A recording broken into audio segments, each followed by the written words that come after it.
Bismillahirrahmanirrahim. Assalamu alaykum, hurmatli ko'ruvchilar. Istiqlol kundalik xabarlar programmamizni ko'rishinglarni qarshi olamiz. Men Abdullah Yilg'un. Programmamizda vatanimiz Sharq Turkiston va dunyo kun tartibidagi eng muhim xabarlarni huzuringizga sunamiz. Qanamizda qitinglar, ekranimiz bo'lsin. Xitoy shirkati Shein Uyg'ur majburiy emgaki haqidagi savoldan o'zini qochirdi. Xitoy shirkati Sheinning advokati Angliya parlamentidagi isbot anglash yig'inida shirkatning Sharq Turkiston paxtasi bilan munosabatining bor yo'qligiga javob berishni rad qilgan bo'lib, parlament a'zolarining qattiq noroziligini qo'zg'agan. Amerika ovozining xabar qilishicha, 7 yanvar Angliya parlamentida o'tkazilgan isbot anglash yig'inida guvohlik berishga chaqirtilgan Shein shirkatining advokati mazkur tor supisida setilgan mahsulotlarning Sharq Turkistonda ishlab chiqarilgan paxta bilan munosabati bor yo'qligi to'g'risidagi savollarga javob berishdan qayta o'zini qochirgan. Bu ahvol parlament a'zolarining qattiq g'azabini qo'zg'agan. Navbatda parlament a'zolari Shein shirkatining ishlab chiqarish emgaki jarayoni va ta'minlash zanjirida majburiy emgakning bor yo'qligini tekshirmoqda ekan. Xabar qilinishicha, navbatda har qaysi davlatlarning tor savdosi bozoriga singib kirayotgan Xitoyning Shein va Temu shirkatlarining yuqori darajali amaldorlari 7 yanvar Angliya parlamenti savdo sanoat komiteti tomonidan emgak huquqiga rioya qilish va mahsulot manbasi haqidagi isbot anglash yig'iniga chaqirtilgan. Shein shirkatining Londondagi qonuniy direktori Ju Yinan yig'in jarayonida shirkat sotgan mahsulotlarning Sharq Turkiston yoki Xitoyning boshqa joylaridan kelgan paxtini o'z ichiga olgan olmaganligi to'g'risidagi savollarga javob berishni rad qilgan.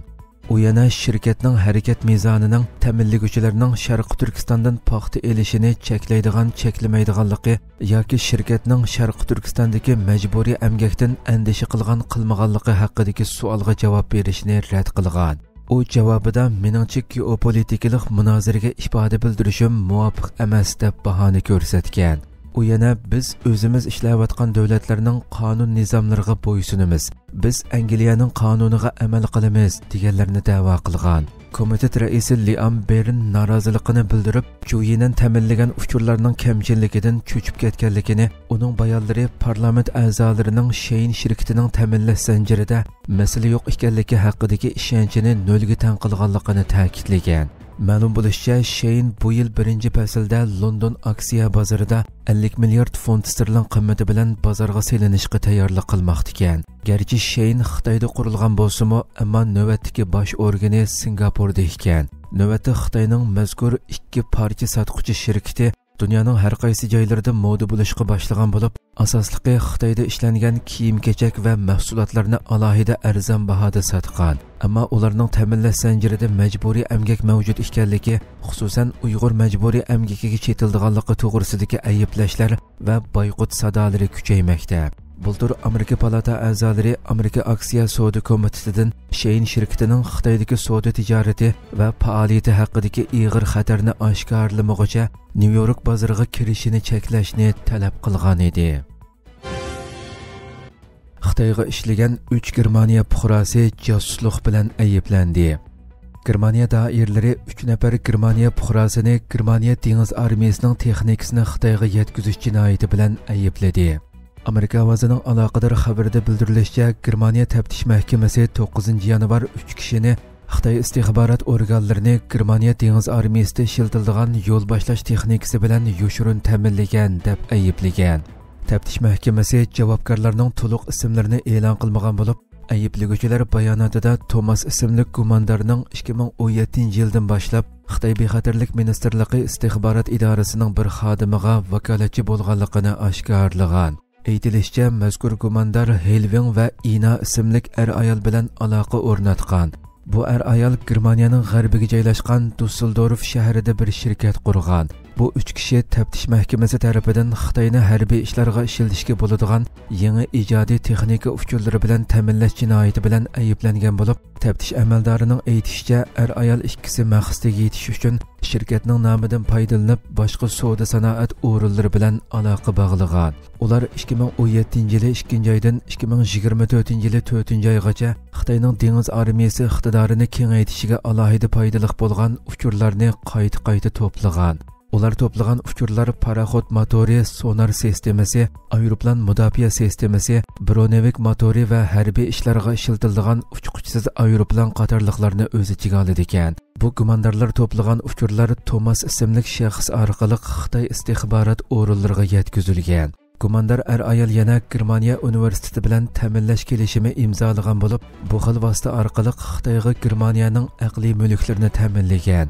Taftish amaldorlarining aytishicha, bu 3 kishi yana Germaniyadan maxsus 3 lazer nuri uskunasi setib olib, Germaniya taraf ruxsat qilmagan sharoitda Xitoyga eksport qilgan. Taftish amaldorlarining aytishicha, 3 gumondor Xitoyga setayotgan lazer nuri uskunasi harbiy va puhraviy sohada qo'sh yo'nalishlik ishlatiladigan mahsulot bo'lib, bu buyumlar davlat tarafidan kontrol qilinayotgan ekan. Mazkur 3 gumondor bultur 4-oyda qo'lga olingan bo'lib, tekshirilish orqali 12-oyda rasmiy ayblangan. Pokistonning diniy ma'arif nazoratining qoidani bo'shitishi andisha qo'zg'agan. Pokiston ma'arif belgilamasiga tuzatish kirgizish orqali diniy maktablarga oid belgilamalarni bo'shatgan bo'lib, bu ahvol diniy ma'arifni yoqtirmaydigan kishilarga nisbatan oshqunlikning kuchayib ketish andisini qo'zg'agan. Nikki Asiya to'rining 6 yanvardagi xabarida bildirilishicha, Pokistonda madras deb atalgan taxminan 30 ming diniy maktab taxminan 3 million o'quvchini boshlang'ich ma'arifi bilan ta'minlash rolini o'ynagan bo'lib, qiyinchilikqa duch kelgan ommaviy maktab sistemasidagi bo'shliqni to'ldirdi ekan. Diniy maktablarda o'qigan o'quvchilar haqsiz tamoq to'ralg'u bilan ta'minlanib, islom diniy ma'arifida tarbiyalandi ekan. Gerçi ba'zilar bu diniy maktablarni namurat bolalar uchun intayin muhim deb qarasimi, ammo dinga qarshi tanqidchilar bu maktablarga qaratilgan nazoratni bo'shitish oshqunlikning kuchayishini keltirib chiqarishi mumkinligini o'ttirg'a qo'yishgan. Yaqinda Pokiston hukumati ma'arifga aloqador belgilamani o'zgartib, diniy maktablarning xayr-saxovat ishlari bilan shug'ullanishiga yo'l qo'ygan. Bu ahvol terrorlikqa ishiltilgan mablag' masalasida Pokistonning xalqaro tekshirish organlarining tekshirish obyekti bo'lib qolishi haqida andisha paydo qilgan. Xabar qilinishicha, ma'arif belgilamasini o'zgartish taklifini Islom ulamolar jamoati partiyasi o'tirg'a qo'ygan bo'lib, bu o'zgarish Pokistonning moliya harakati xizmat atritining kuzatish tizimligiga kirgizilishiga sabab bo'lib, iqtisodiga va chet el mablag'iga ta'sir ko'rsatishi mumkin ekan. Isroiliya Turkiyaning O'rta Sharqdagi ta'siri haqida bexatarlik yig'ini o'tkazdi. Isroiliya bexatarlik yig'ini chaqirib, Turkiyaning O'rta Sharqdagi ta'siri haqida bexatarlik yig'ini o'tkazganligini bildirdi. Yerusalim pochtasi gazetining 2 isroiliyalik amaldorni manba qilgan xabarda ko'rsatilishicha, Isroiliya bexatarlik yig'ini chaqirib, Turkiyaning rayondagi kunsiri kuchayayotgan ta'siri va uning Isroiliyaga ko'rsatadigan ta'sirlarini muhokama qilgan. Yig'inga Isroiliya mudofaa ministri, tashqi ishlar ministri, qurolli kuchlar bosh shtab boshlig'i va boshqa yuqori darajalik amaldorlar qatnashgan.